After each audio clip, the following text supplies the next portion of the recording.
Yo, magandang araw mga kap, kamusta kayong lahat?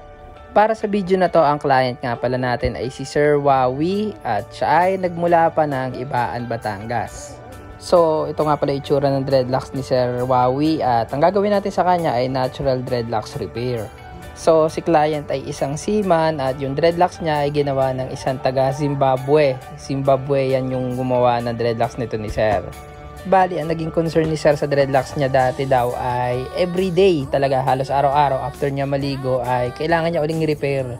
Kumbaga yung dreadlocks niya ay nawawala yung pagkalak, bumabalik sa pagkabuhaghag yung buhok niya after niyang maligo. Yung process kasi ng pagbubuo ng taga Zimbabwe daw doon sa dreadlocks niya ay puro rat-rat lang, as in rat-rat lang sila ng rat-rat. After nun, tas magliligo siya, babalik ulit sa dati. So yung repair nila doon rat-rat lang ulit.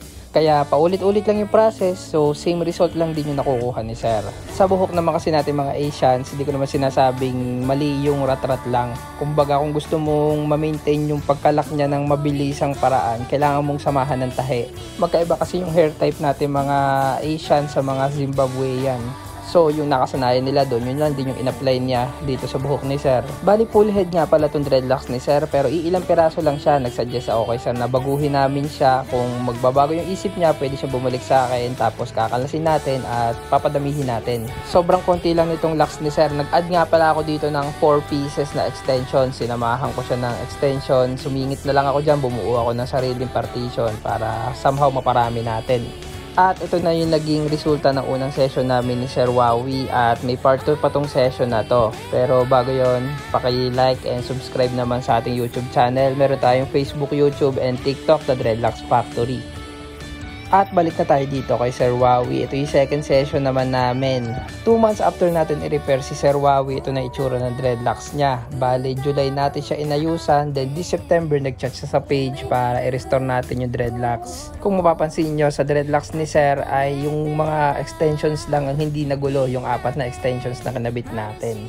Then the rest na natural dreadlocks ni Sir, medyo naghimulmol. Pero hindi rin naman siya katulad dati na halos everyday kailangan siyang i-repair. Pinalawanan ko kay Sir na hindi na natin mababago the way kung paano siya binuo nung naunang artist. Not unless mag-restart tayo from zero, kakalasin natin yan, then bubuin uli natin yung natural dreads niya. At ito na nga yung gagawin namin ngayong araw. Bale, yung natural dreads niya kakalasin namin, babak to zero kami, then mag-a-add kami ngayon na extensions. From 28 pieces dreadlocks, gagawin namin ngayon 60 pieces. Sobrang tagal nga pala na naging session namin dito kasi from 8 AM nag-umpisa na agad kami magbaklas ng dreadlocks ni Sir. Yung 28 pieces niyang natural dreads ay napakahirap din kalasin kasi medyo matagal na rin itong dreads ni Sir. Dumaan na rin siya ng repair, so may mga bindings na rin. Sa 28 pieces dreadlocks ni Sir, inabot kami ng 4 na oras sa pagbabaklas. Ganun kadaming oras yung kinain nito.